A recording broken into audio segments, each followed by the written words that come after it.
नमस्कार, मैं हूं मनोज बनू। आप देख रहे हैं इंडिया न्यूज और इंडिया न्यूज में आज बात एक देश एक चुनाव की, एक राष्ट्र एक चुनाव की। ये क्यों आ रहा है? मोदी कैबिनेट ने आज इसे मंजूरी दे दी है।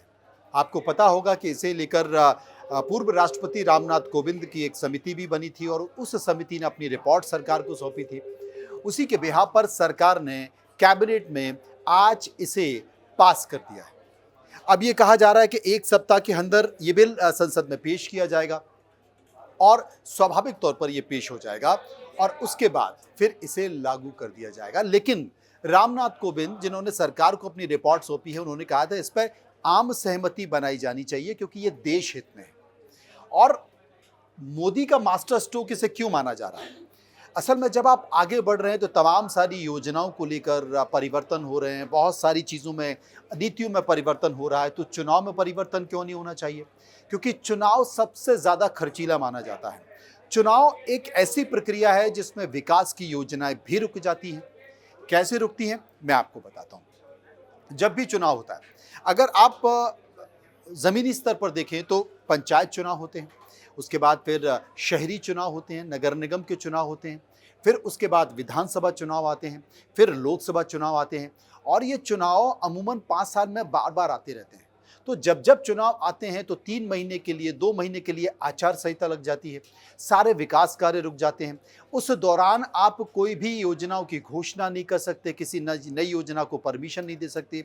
आपके शिक्षाकर्मी से लेकर, आंगनबाड़ी कार्यकर्ता से लेकर जितने भी सरकारी कर्मचारी हैं, वो सारे के सारे चुनाव में झोंक दिए जाते हैं। वो अपना काम कर कर झोंक दिए जाते हैं। तो आप सोचिए कि व्यवस्था एक तरह से अगर देखा जाए तो सरकार की व्यवस्था चौपट हो जाती है, पैरालाइज हो जाती है, यानी कि विकास के काम रुक जाते हैं, आम आदमी परेशान होता है। तो नगर निगम के चुनाव होंगे तो आचार संहिता हो जाएगी, इसके बाद पंचायत के चुनाव होंगे तो आचार संहिता हो जाएगी, सारे कर्मचारी की ड्यूटी उसमें लग जाती है। विधानसभाओं में भी यही स्थिति होती है और लोकसभा में स्थिति होती है। इसलिए सरकार चाहती है कि 100 दिन के भीतर ये सारे चुनाव एक साथ कराए जाए। कौन कौन से? लोकसभा भी करा लिया जाए, विधानसभा भी करा लिया जाए, पंचायत भी करा लिया जाए और पंचायत के साथ नगर निगम यानी कि शहरी निकाय के चुनाव भी करा लिया जाए। 100 दिन का चुनाव हो, चुनाव सारे खत्म हो, उसके बाद नमस्ते, 5 साल कोई चुनाव नहीं, 5 साल पूरी व्यवस्था काम करे। अब क्या होता है? होता यह है कि हर चुनाव में सरकार को बजट भी खर्च करना पड़ता है। अब मैं उदाहरण के तौर पर आपको बता दूं, एक अनुमान है कि लोकसभा चुनाव में एक वोटर पे करीब करीब सरकार 1400 रुपए खर्च करती है और 1 लाख करोड़ रुपए 2024 के चुनाव में ऐसा अनुमान माना जाता है कि सरकार ने 1 लाख करोड़ रुपए से ज्यादा का खर्च आया है। अब ये 1 लाख करोड़ रुपए तो सरकार का फिगर, लेकिन जनाब आपको पता है कि एक उम्मीदवार को 95 लाख रुपए लोकसभा में खर्च करने की अनुमति होती है, लेकिन वो करता कितने हैं? ये पर्दे के पीछे है, लेकिन सारे लोगों को पता है 5 करोड़, 10 करोड़, 15 करोड़। आप कल्पना कर रहे हैं? आप कल्पना भी नहीं कर सकते। अपुष्ट सूत्र बताते हैं कि 10 लाख करोड़ से ज्यादा का चुनाव होता है। आप कल्पना कीजिए कि सरकार का कितना पैसा खर्च होता है। हालांकि ये पैसा इकोनॉमी में खर्च होता है, सिस्टम में सर्कुलेट होता है, वो चीजें घूमती हैं, लेकिन फिर भी खर्च होता है।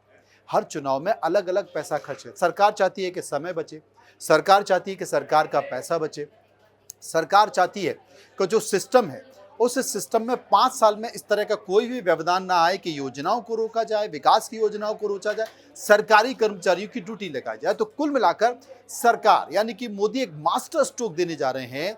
और अगर एक देश, आप देखिए, विधानसभा चुनाव हो, शहरी चुनाव हो या फिर लोकसभा का चुनाव हो, हर जगह मोदी के नाम पर चुनाव होता है। विपक्ष के पास ऐसा कोई नेता नहीं है, ये इसका राजनीतिक कारण है।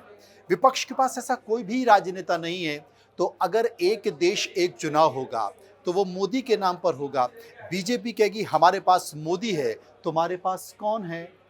तो स्वाभाविक तौर पर फायदा मोदी को होगा। इसलिए मैं कह रहा हूं, एक राष्ट्र एक चुनाव नरेंद्र मोदी का मास्टर स्ट्रोक। लेकिन देखना होगा, अगले हफ्ते उम्मीद की जा रही है कि संसद में इस बिल को पेश किया जाएगा। लागू कब से होगा क्योंकि जो पूर्व राष्ट्रपति हैं रामनाथ कोविंद, उन्होंने कहा कि कोशिश कीजिए, ये राष्ट्रहित का मामला है, सहमति बनाई जाए, आम सहमति बनाई जाए। लेकिन क्या विपक्ष तैयार होगा? बिल्कुल नहीं होगा, क्योंकि कई राज्यों में विपक्ष की भी सरकार है। फिलहाल इतना ही। नमस्कार।